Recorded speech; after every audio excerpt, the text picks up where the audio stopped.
Los Angeles restaurants are charging a very strange fee. We're going to talk about that and a lot more today. Hey, everybody, you're watching Bull Boom Bear Bust. We're back with another dose of economic reality. Please give us a like if you like what we talk about here in this channel and help keep this video going and help keep this channel alive, hopefully, by the grace of God. Los Angeles restaurants charging a 4% LA health fee, and this customer actually posted their bill online, and I want you guys to take a look at it. Folks, take a look at this. This is a 4% LA health fee. Interesting. Athlete St. Clair shared a photo of a Los Angeles restaurant bill featuring a 4% LA health fee, supposedly implemented to keep employees healthy and happy. The bill, without disclosing the restaurant's name, informed customers that the fee could be removed upon request. Her post gained significant traction online after gaining over 1 million views. Let's read it here. To keep our employees healthy and happy, a 4% fee has been added. First of all, how do you know that that 4% is going to go to make the employee healthy and happy? They may be happy to get an extra little tip there. Remember, this is in addition to the tip that basically is mandatory. You look at the bottom, suggested tip. On this bill of $181, 20% would be $31 tip. So that's 4% on top of the tip that they want a minimum of 18%. First of all, why don't the restaurants just pay enough to keep the employees happy and healthy?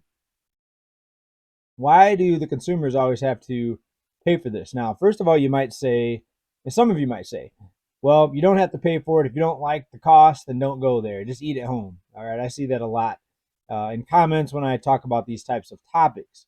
And that's true, but you don't know about these types of things until you see the receipt in many cases, right? If you're going to a restaurant, you see the fees posted on the window outside. Minimum tip 18%, 4% happiness and health fee, or what do they call it, a LA health fee. They don't post it on the windows, so they're not making it that obvious. So by the time you get your bill, that's when you might notice it. A couple things though.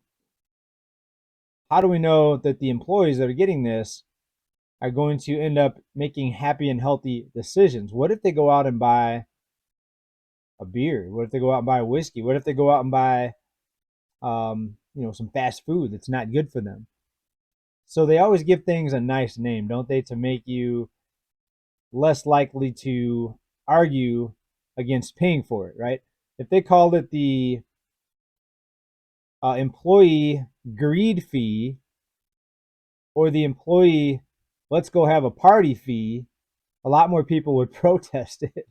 But they call it the employees happy and healthy, or the LA health fee. But on the bill, it says here, I'll bring it back up again here.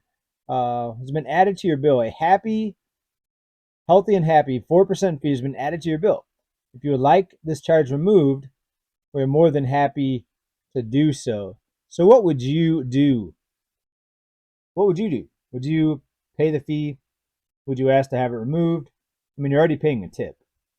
It's interesting at the bottom, though, it says suggested tip. I heard of some stories where restaurants are even calling the police on people that didn't leave a tip. So then why are they using the wording at the bottom here? Let me bring it up again. Why are they using the wording suggested tip?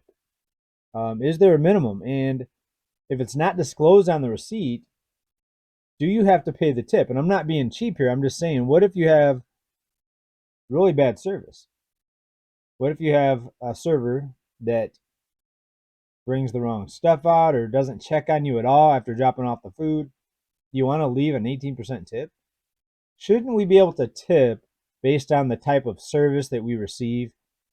And if not, wouldn't that discourage servers from wanting to give good service? If people know they're going to get a tip no matter how crappy they serve you or how crappy they perform, then they're more likely to probably not try that hard. That's just my opinion. I mean, please let me know what you think about that down in comments of this video. Well, let's go ahead and talk about some other information here Speaking of dining out, let's talk about some more insanity out of California. That last one was Los Angeles, of course, California. And here's another restaurant getting rid of some staff because of this $20 an hour minimum wage for fast food workers here. This is out of Business Insider. And this is the Fat Burger owner. Speaking of not being healthy and happy, what if those employees that take that 4% fee go and eat at Fat Burger? That's not a healthy decision. That's not a healthy decision. Fat Burger. Or maybe it's healthy. Maybe that's just a silly name they give it. It goes on here. I've never eaten there. I've seen this place, but I've never eaten at Fat Burger that I remember. I'm a California restaurant operator preparing for the $20 an hour fast food wage by trimming hours, eliminating employee vacations, and raising menu prices. Wow, a triple whammy of negative effects of this $20 an hour fast food minimum wage here in California. You probably know that Pizza Hut got rid of, I think it was all of their delivery drivers here in California. It might have been just Southern California, but it's 1,200 delivery drivers ahead of this $20 an hour required pay increase. The Fat Burger operator told Business Insider that pay hike was impacting his family-owned business. So, hey, hooray, you're making $20 an hour. Now you're going to get less time off, less vacation pay, and you might get laid off. You might not have any jobs. You're going to go from $20 an hour or whatever it was before $20 an hour to $0 an hour unless you work there long enough to get unemployment. That may be what a lot of people will have to do here. Marcus Wahlberg and his family operate 4 Fatburger franchises in Los Angeles. Over the years, the restaurants have survived economic downturns, state labor laws that increase operational costs, and the pandemic. Quote, doing business in California has been more strained now than any time I remember, he told Business Insider, unquote. The main reason California fast food workers are getting a big bump in pay that goes into effect in April. The new wage is 30% more than most employers pay fast food workers. The law affects over 500,000 fast food workers and 30,000 restaurants in California. We talked earlier about Pizza Hut raising menu prices. So here we go with the what is supposed to help is likely going to make things worse. What happens when all these restaurants in California raise menu prices? Well, the cost of living is going to go up. So then the people that were making $20 an hour now need more because things cost more. They're just going to raise the prices.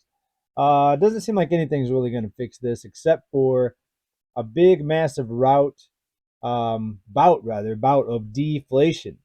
But there's so much money creation going on right now. Just look at the national debt. That's very unlikely we're going to see huge deflation. You might see prices come down in some areas, but huge deflation, very unlikely with this type of money creation happening. Cutting employee hours and implementing a hiring freeze. Wahlberg isn't laying off workers like Pizza Hut, but he's reducing his labor costs in other ways.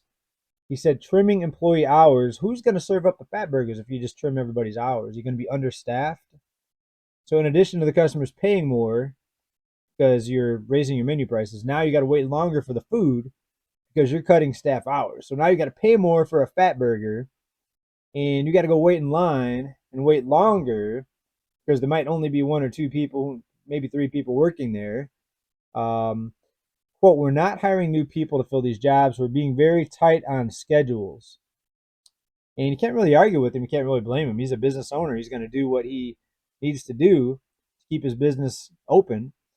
He said he used to offer paid time off to eligible workers.